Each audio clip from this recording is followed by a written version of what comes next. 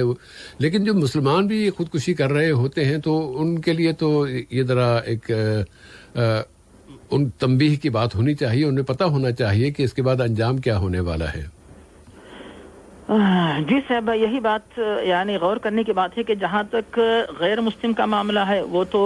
چونکہ دنیا میں تو اللہ تعالیٰ نے اسے روزی سے نوازا تھا, کھانا پانی روزی ان تمام چیزوں سے اللہ تعالیٰ نے نوازا ہے, چاہے مسلم ہو غیر مسلم ہو سب کو جو ہے دنیا میں روزی ملتی ہے. اور اللہ تعالیٰ نے جس کے لیے جو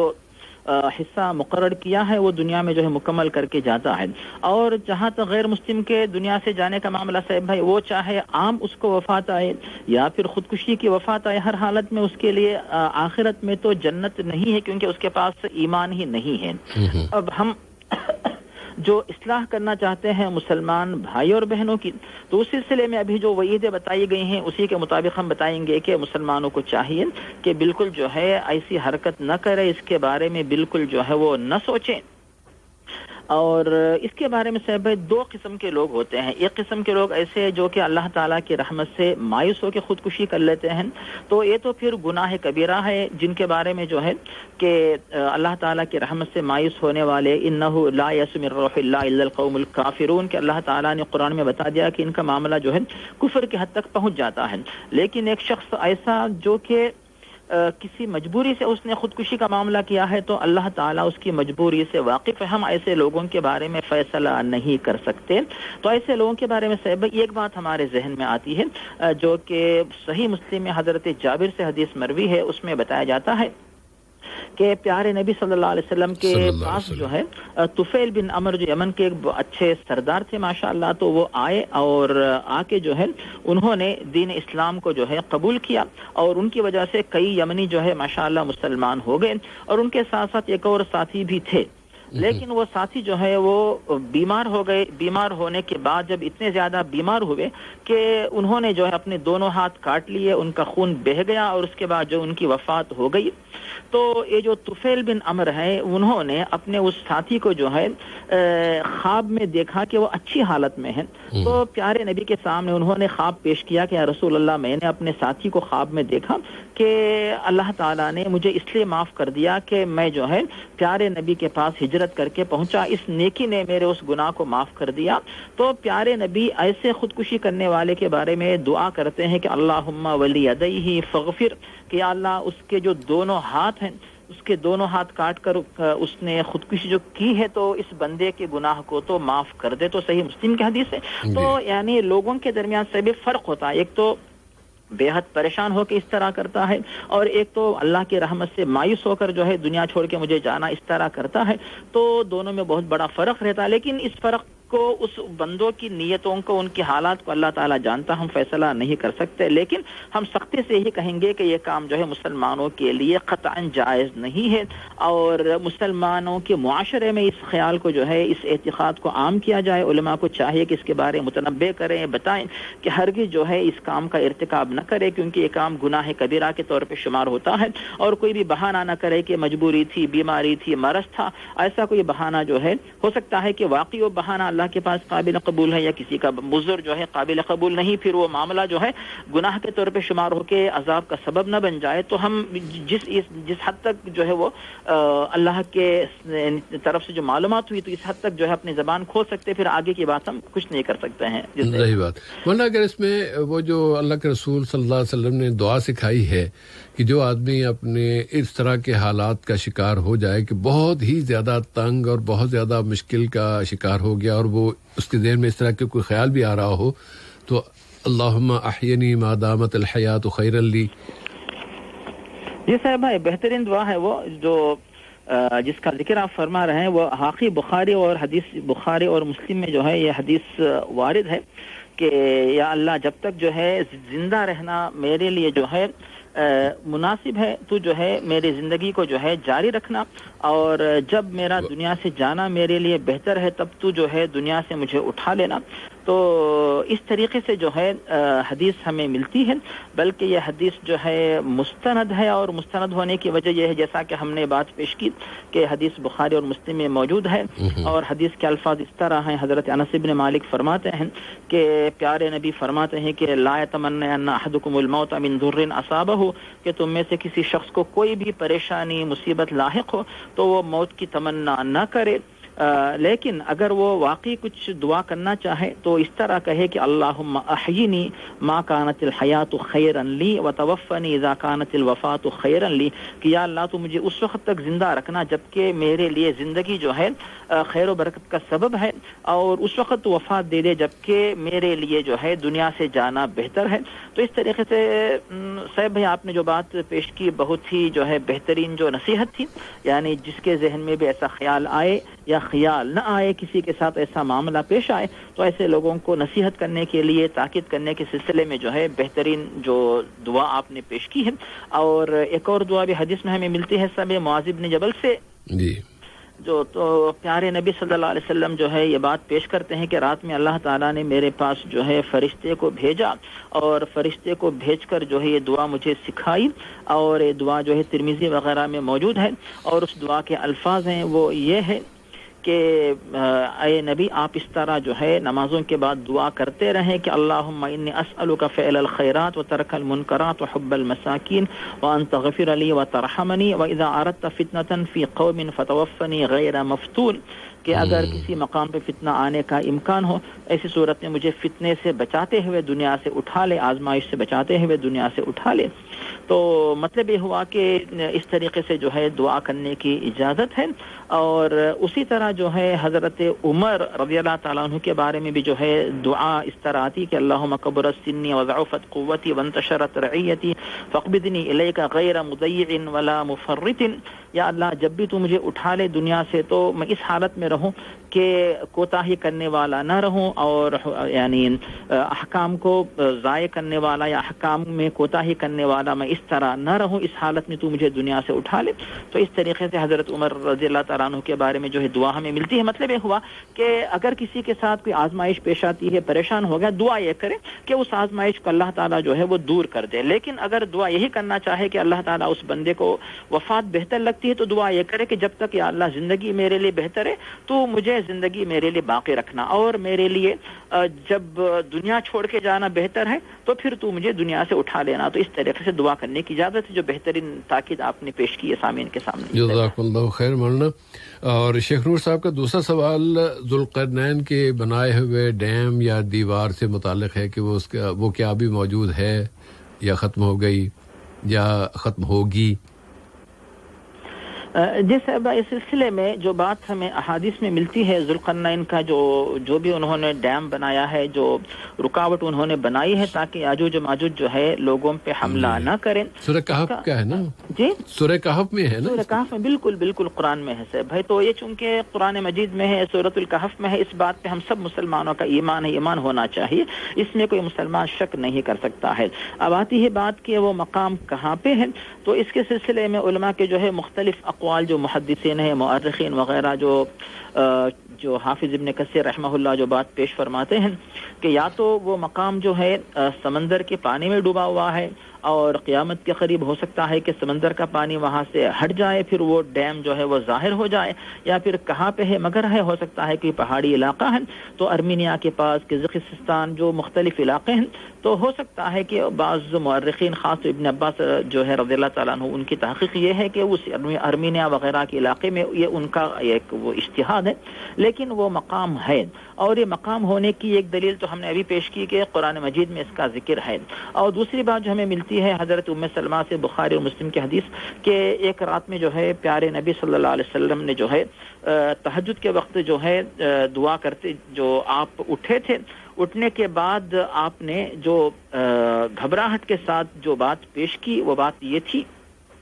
کہ مجھے جو ہے بتایا گیا ہے کہ یاجوج ماجوج کی جو دیوار بنائی گئی ہے تو وہ دیوار جو ہے اس میں ایک انگلی کے ایک یعنی حلقہ آپ نے بنایا، جو انگوٹھا اور جو شہادت کی انگلی ہے ان دونوں کو جوڑ کر آپ نے جو ہے حلقہ بنا کر آپ نے پیش کیا۔ تو اس وقت آپ یہ فرماتے زینب بنت جہش سے حدیث مروی ہے کہ آپ گھبرا کر جو ہے ان کے پاس آ کر کہنے لگے لا الہ الا اللہ ویل للعرب من شر قد اقترب، کہ عرب والوں کے لیے تباہی کا وقت قریب آ چکا ہے، کہ ایک برائی ایسی ہے جو بالکل ان کے قریب آنے والی ہے۔ یاجوج ماجوج کے جو رکاوٹ ہے، روکنے والی دیوار، اس میں جو ہے اس حلقے کے برابر جو ہے سوراخ پڑ چکا ہے۔ تو اس طرح پیارے نبی صلی اللہ علیہ وسلم نے جو ہے مسلمانوں کو متنبہ کیا کہ وہ وقت جو ہے کبھی بھی آ سکتا ہے کہ دیوار کے اندر سوراخ جو ہے مکمل کھل جائے اور اس کے بعد یاجوج ماجوج کا حملہ ہو جائے، لیکن چونکہ وہ وقت پیارے نبی نے بتا دیا ہے وقت کب ہونے والا ہے، وہ ہے مسیح دجال دنیا میں آنے کے بعد، اور اس کے فتنے کو عیسیٰ علیہ السلام جب ختم کریں گے، پھر یاجوج یعنی دجال کا فتنہ ختم ہونے کے بعد عیسیٰ علیہ السلام مسلمانوں کے ساتھ جب تھوڑی سی خوشی کی حالت میں گزاریں گے، اس کے بعد پھر اللہ تعالیٰ کی طرف سے اطلاع ملے گی کہ اب وہ یاجوج ماجوج جن کو اللہ تعالیٰ نے بن کر کے دور رکھا تھا، اب جو ہے ان کے باہر نکل آنے کا وقت آ چکا ہے، تو پھر وہ آ کے حملہ کریں گے، پھر انشاءاللہ ان کا خاتمہ ہوگا۔ تو ایک قیامت کے قریب ہونے والے واقعات ہیں۔ تو خلاصہ یہ ہے کہ وہ چیز تو ہے، لیکن وہ کہاں پہ ہے اس کا حقیقی علم جو ہے وہ اللہ تعالیٰ کے پاس ہے۔ ہم ابھی ایک بات بول دیں گے اپنے اندازے سے، پھر بعد میں وہ بات غلط نکلے گی تو پھر یہ بات مناسب نہیں رہے گی۔ جسے بھائی جزاکم اللہ خیر۔ ویسے بھی یعنی اس طرح کی جو واقعات ہیں ان کے بارے میں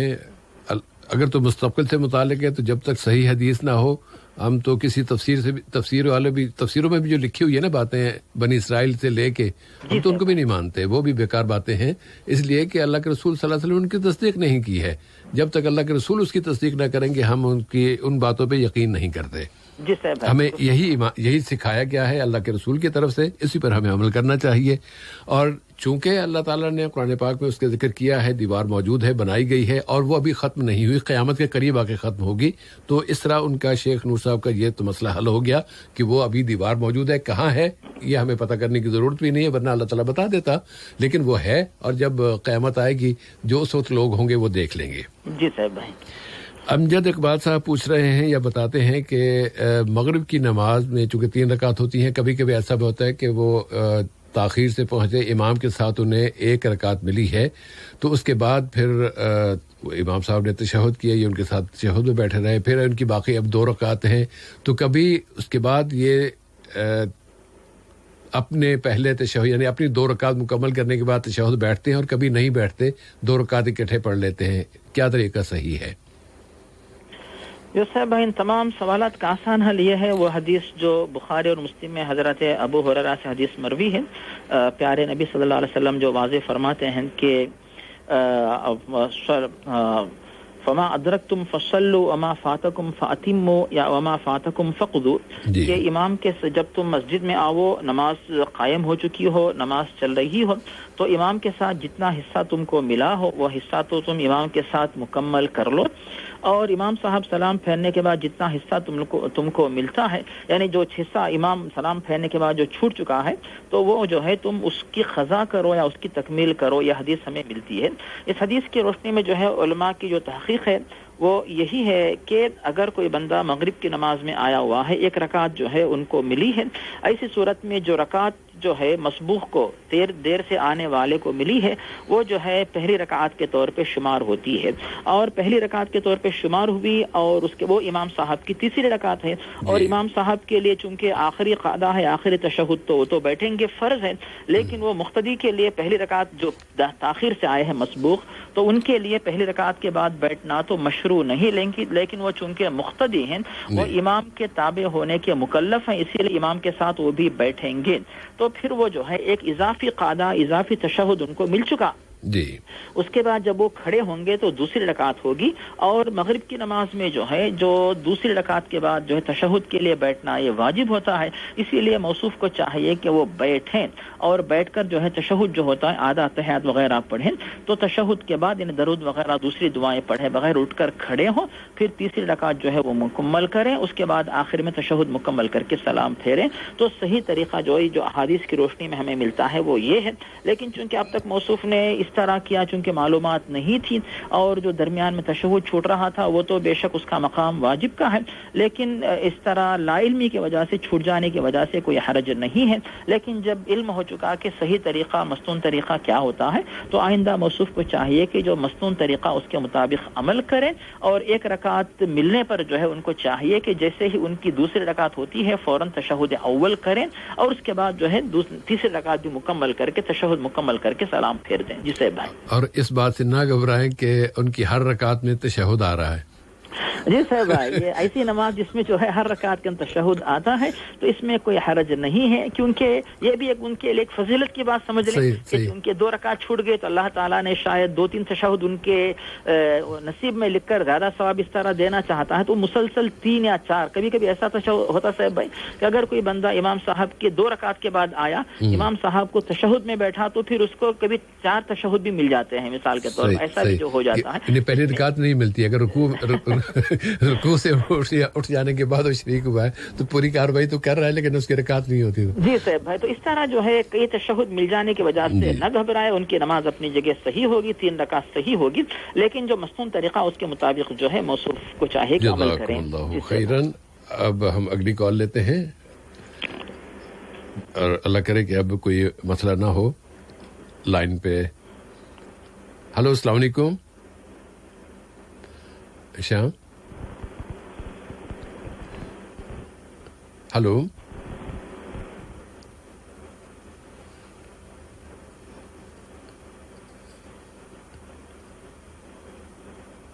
ہلو، السلام علیکم۔ ہاں اچھا، ابھی جی صاحب بھائی چلیے، ابھی امید ہے کہ لائن مل جائے گی، توقع ہے۔ ہلو، السلام علیکم۔ وعلیکم السلام ورحمۃ اللہ وبرکاتہ۔ شیخ نور صاحب کیا بات لگ رہی ہے؟ جی میرا نام مسلم انصاری۔ مسلم انصاری صاحب، خوش آمدید جی۔ جی میرا سوال ہے کہ جو جنازہ کی نماز جو ہوتے ہیں نا، تو اگر وہ اس کا جو اپنا ماں باپ کے لیے اپنا اولاد اگر جنازہ کی نماز پڑھانا چاہے تو اس کو وہ عالم نہیں ہے، لیکن وہ متقی ہے، اللہ تعالیٰ سے ڈرنے والے ہیں، پڑھنے والے ہیں، تو اگر اس کو نماز کا طریقہ یاد ہو، جیسے جنازہ کا طریقہ یاد ہو، تو اگر چاہتا ہے کہ میں اپنے والد صاحب کو یا ماں کو یا بیٹا کو کسی کو بھی اپنا رشتے دار کو یعنی کسی بھی رشتے دار کی وہ نماز جنازہ پڑھانا چاہے تو کیا اس کے لیے مولوی صاحب کا ہونا ضروری ہے یا خود بھی پڑھا سکتے ہیں؟ یہ آپ کا سوال ہے؟ جی یعنی اس کو مولوی صاحب پڑھانا ضروری ہے یا خود کے وہ اپنا پڑھا لے؟ کیونکہ میں کتنا حدیث میں پڑھا ہوں کہ سنا ہوں کہ اپنا جو ماں باپ یا اپنا جو دعا کر سکتے وہ دوسرا کو دعا نہیں کر سکتے، یعنی ایسا حدیث میں سنا ہوں۔ اسے کیا اسلام کا طریقہ کیا ہے، میں یہ جاننا چاہتا ہوں۔ انشاءاللہ ابھی جواب آئے گا بھائی۔ اور کوئی سوال ہے مسلم بھائی؟ جی یہی میرا سوال ہے، اور دوسرا سوال یہ ہے جی کہ جو ہم لوگ